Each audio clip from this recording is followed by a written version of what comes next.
Newgrounds.com has for years been the forum for no-budget web-based gaming and animation, and it's where Alien Hominid, the debut game from the ultra-independent development studio The Behemoth, began its life. With a surplus of charm and tried-and-true side-scrolling shoot-'em-up design, Alien Hominid is a truly unique title.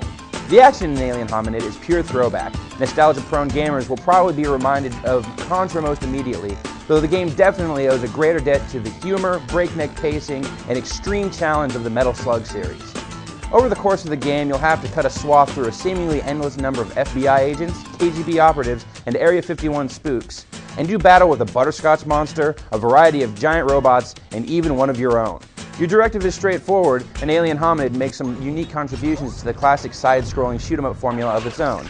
You can leap on top of enemies and either bite their head off for a quick, gory kill, or pick them up and huck them at their allies. You can also dig into the ground and lay in wait until an enemy strolls by and pull them under for a nice sneaky kill. The core action is satisfying, but the best moments in Alien Hominid are when it moves away from the basic gameplay. You'll regularly find vehicles you can drive, ranging from civilian automobiles to earth movers to giant, vengeance-filled Sasquatch. And there's something absolutely gleeful about plowing through your enemies with total abandon.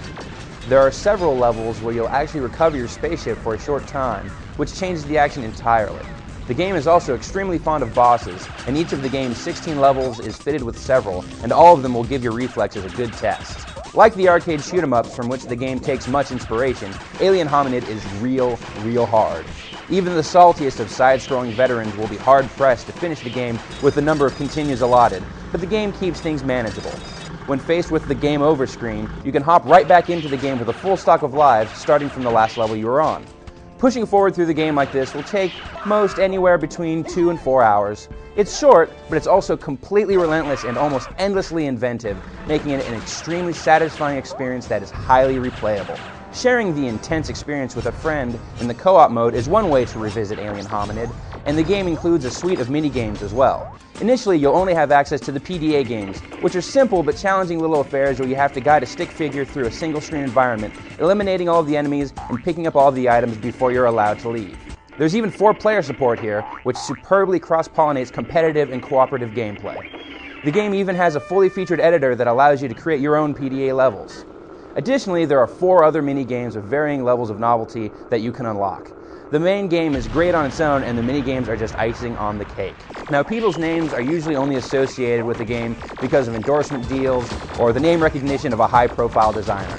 The only person that gets called out in the opening credits of Alien Hominid is Dan Paladin, the game's lead artist, and it's with good reason. The absurdly violent yet playful visual style is the most striking characteristic of Alien Hominid, and it has a kind of tightly honed cohesiveness that you pretty much only get from an auteur. But the technology, even by the standards of recent 2D games, isn't that fantastic, and the game feels kinda choppy at times. Even still, the screen is so jam-packed with detail and personality at any given moment that the technical discrepancies are pretty easy to forgive. There's not a lot to the sound design in Alien Hominid, but what's there does a fine job of complementing the rest of the package. There are only a handful of different tunes, but each one is surprisingly catchy and unique. The in-game effects aren't quite as remarkable, though the horrified shrieks of enemies that have turned tail are rather amusing. In a business where massive blockbuster games of Bruckheimer proportions are soaking up all the sales as well as the critical acclaim, it's heartening to see that there's still room for something completely indie like Alien Hominid. The game is a perfect fit for Metal Slug fans, and its incredible charm and refreshing visual style will make it hard for anyone to look away from.